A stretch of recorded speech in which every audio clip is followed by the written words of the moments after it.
साथ हैं एडवोकेट शशांक यादव। शशांक यादव भी आते हैं तराई क्षेत्र से, उत्तर प्रदेश के तराई क्षेत्र से आते हैं, पूरी लखीमपुर से आते हैं। आप वहाँ समाजवादी पार्टी के एमएलसी थे। वो समाजवादी पार्टी जो आज की तारीख में अपने इस यात्रा के दौरान आज की तारीख में संसद में तीसरे नंबर की पार्टी होकर के उभरी और समाजवाद का अलंबरदार अगर इसको कहा जाए तो कहीं से कोई दो राय नहीं। अभी समाजवादी आंदोलन के 90 साल हुए। 1934 में कांग्रेस सोशलिस्ट पार्टी की स्थापना अभी हम लोग मनाने वाले थे पूरे में, लेकिन जो स्थितियां परिस्थितियां देश की हुई उसमें हमको उसको स्थगित करना पड़ा, क्योंकि ऐसी अनिश्चित स्थिति बन गई थी कि पता नहीं क्या स्थिति होगा, परमिशन मिलेगा नहीं मिलेगा, हवाई जहाज कैंसिल हो रहे थे, एयरपोर्ट कैंसिल हो रहे थे, ट्रेनें कैंसिल होती थी, उसको हम लोगों ने अभी स्थगित कर दिया। तो आज हम विस्तार से बात करेंगे ये शशांक यादव जी से, उनके व्यक्तिगत जीवन के बारे में और उनके कामों के बारे में, उनके सामाजिक आंदोलनों के बारे में बात करेंगे। आपका बहुत बहुत स्वागत है, अभिनंदन है शशांक जी। हम चाहेंगे शुरुआत में आपका प्रारंभिक जीवन, आप कहाँ पैदा हुए, आपकी पारिवारिक स्थिति क्या थी और आपकी सामाजिक स्थिति क्या थी। धन्यवाद तिवारी जी, आपने एक इतना बड़ा मंच दिया अपनी बात कहने के लिए। तो मैं अपने आप को बड़ा सौभाग्यशाली मानता हूं कि मुझे दुनिया के विपरीत ध्रुवों को बड़ा नजदीक से देखने का अपने जीवन में अवसर मिला। मेरे अगर बात शुरू करो तो ग्रैंडफादर जो थे वो ब्रिटिश पीरियड में कोतवाल थे और लखनऊ में वो हजरतगंज, अमीनाबाद और सदर जैसे थानों के कोतवाल रहे और पॉलिटिकल लोगों को उस समय बड़ा, गांधी जी, नेहरू जी, सुभाष चंद्र बोस जी, इन सब पे चौधरी मेहताब सिंह उनका नाम हुआ करता था।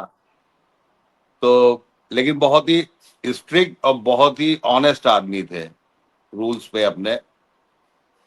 और दूसरी तरफ जो ननिहाल साइड थी वो जमींदार परिवार था, मुरादाबाद का अक्का डिलारी एक पड़ता है।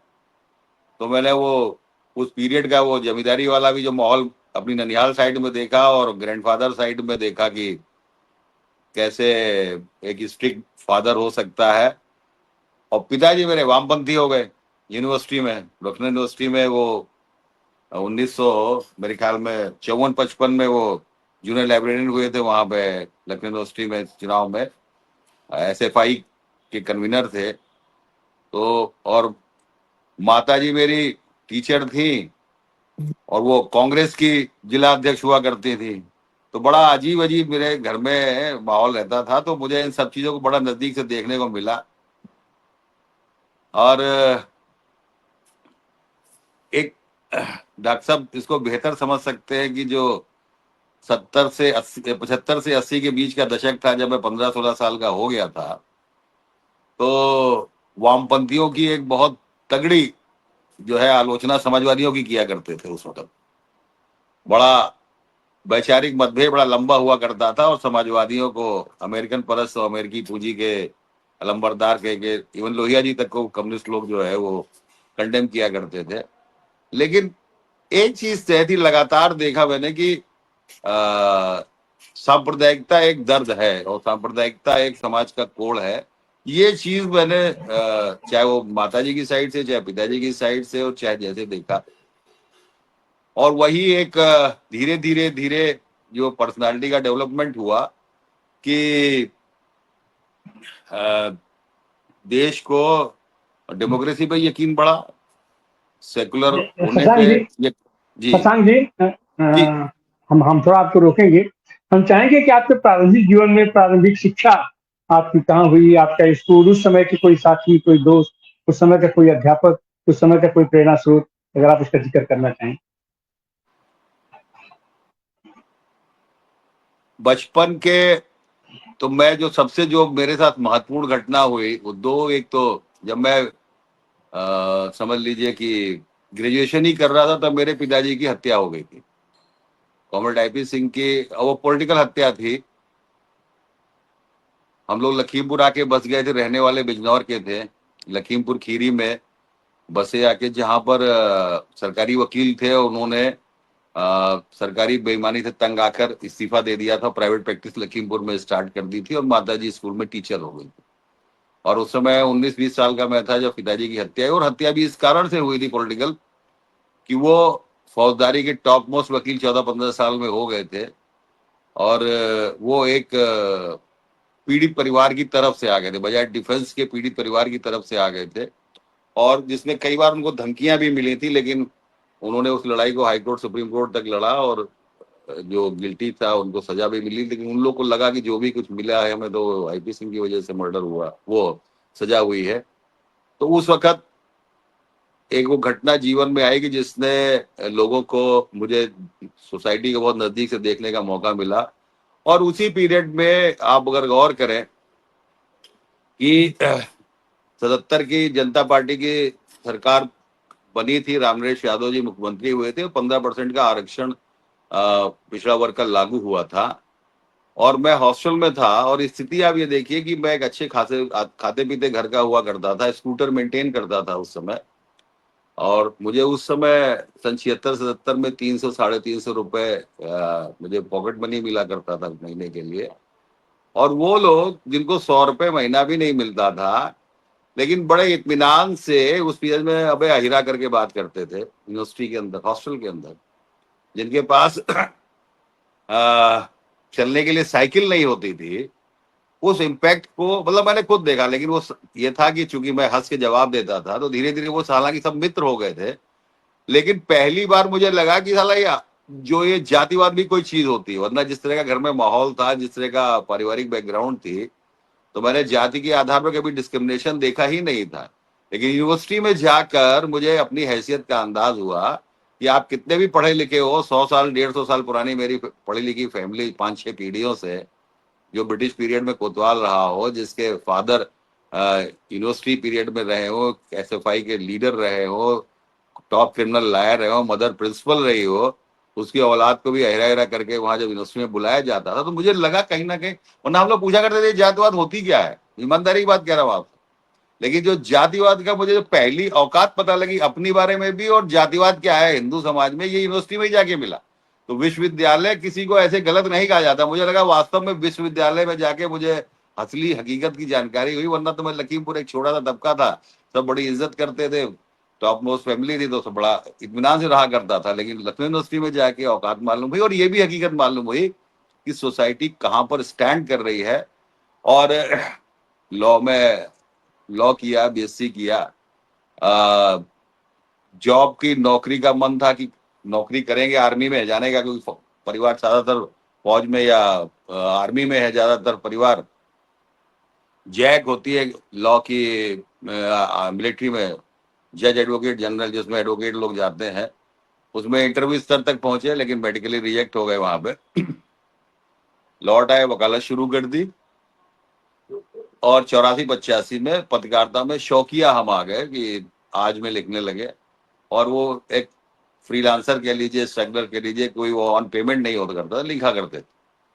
और पत्रकारिता करते करते एक स्टेज, जब मंडल मूवमेंट आया है, मंडल कमंडल की जो लड़ाई चली है, उस लड़ाई में प्रेस का रोल, मेरा भूमिका बढ़ी।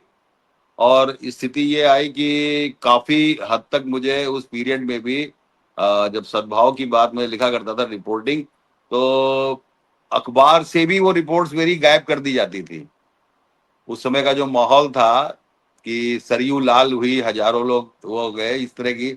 और मैं इधर जो सद्भाव की रिपोर्ट भेजता था, या किस तरह की जो पॉजिटिव खबरें होती थी, वो उस वक्त लगा नहीं करती थी।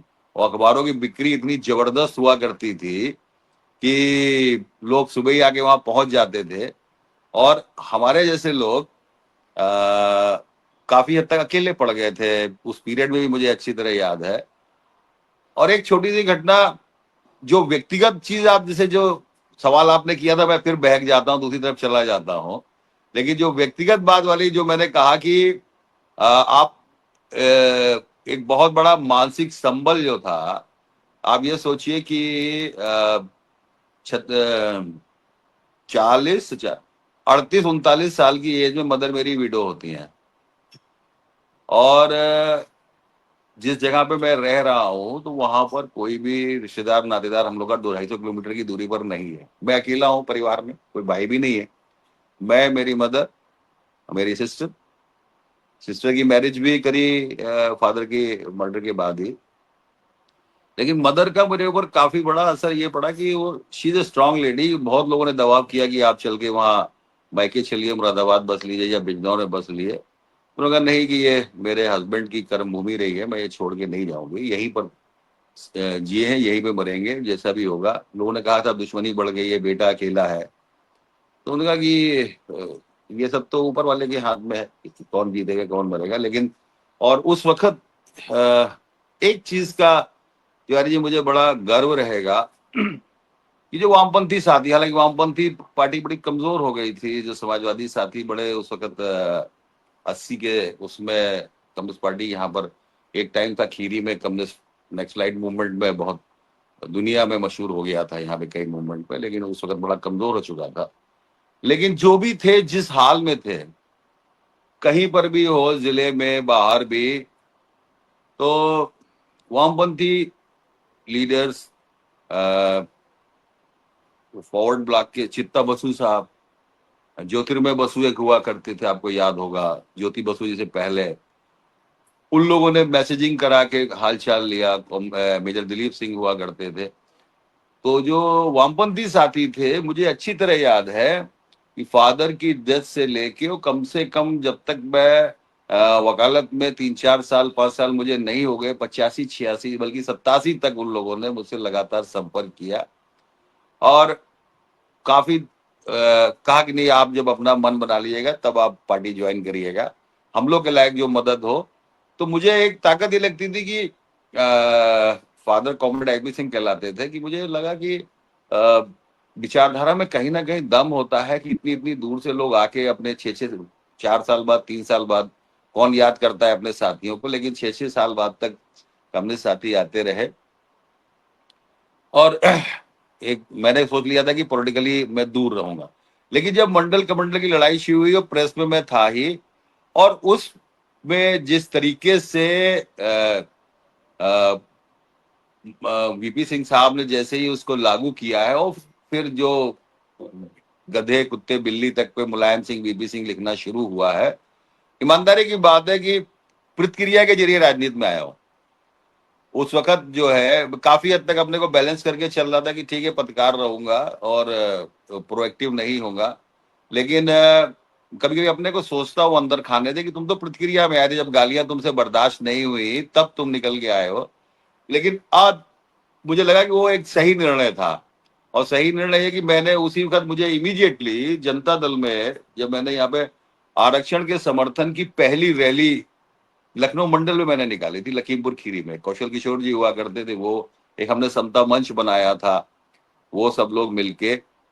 और तिवारी, आपको बड़ा ताज्जुब होगा, एक याद इतनी मजेदार है, 2 नारे हमारे जो है बीबीसी लंदन तक गए थे, लखीमपुर की रैली में नारे लगे थे कि मंडल घर स्वीकार नहीं तो मंदिर भी स्वीकार नहीं, और लाल किले पे चढ़ना है तो मंडल मंडल कहना है। रामदेश तिवारी बीबीसी के संवाददाता हुआ करते थे, आपको याद होगा। ये हमारे मूवमेंट के करीब तीसरे या चौथे दिन ये नारे, काजाबिया इस लेवल के नारे लग गए हैं।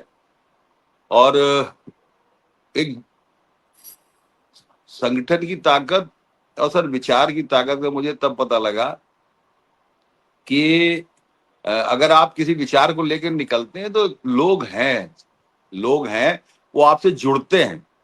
जो लोहिया जी कहते थे कि आप बीज फेंकते जाओ, उर्वरक जमीन जहां होगी वहां पर अपने आप निकल आएंगे। तो वो कोई बहुत गलत बात नहीं है, क्योंकि हम लोग 4-5 लोग थे सर। जो समता मंच जब बनाया तो मुश्किल से 4 से 5 लोग थे।